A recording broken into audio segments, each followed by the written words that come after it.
Good morning viewers.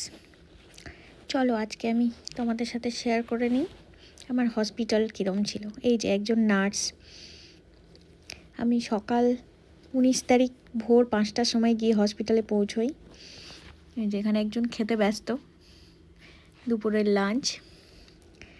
হ্যাঁ, তো আমার ডেট ছিল 20 তারিখ, কিন্তু পেন উঠে যাওয়ায় 19 তারিখ যাই। তারপর ওরা চেক আপ করে আমাকে পেন অরিজিনাল পেন ওঠার আগের মুহূর্ত বলে অ্যাডমিট করে নেয়। এই ছিল আমার রুমের মধ্যে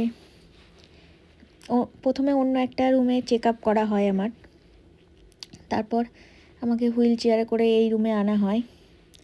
যে এটা হচ্ছে বাইরের দেখার জন্য রাস্তা, সমস্ত কিছু দেখার জন্য জানালা। এটা পুরোটাই তুলে দেওয়া যায়, বাট আমার বেশি আলো লাগছিল বলে অল্পই তুলতে বলেছিলাম। এই যে আমি এখানে বেডে শুয়ে আছি, খুবই পেন হচ্ছিল সেই সময়।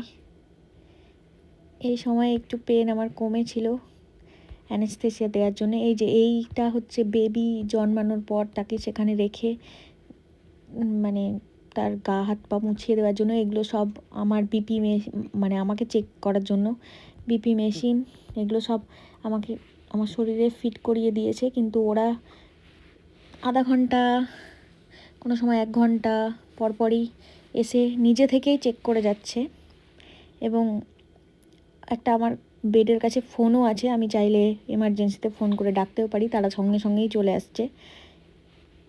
এই যে এইখানে এটা বেবিকে রাখার মেশিনটা, যেখানে বেবির ওয়েট, হাইট সমস্ত কিছুই মাপা হবে, বেবিকে পরিষ্কার করানো হবে।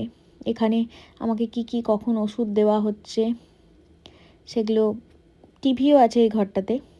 আর এখানে সব নোট করা হচ্ছে কি ওষুধপত্র দেওয়া হচ্ছে না দেওয়া হচ্ছে।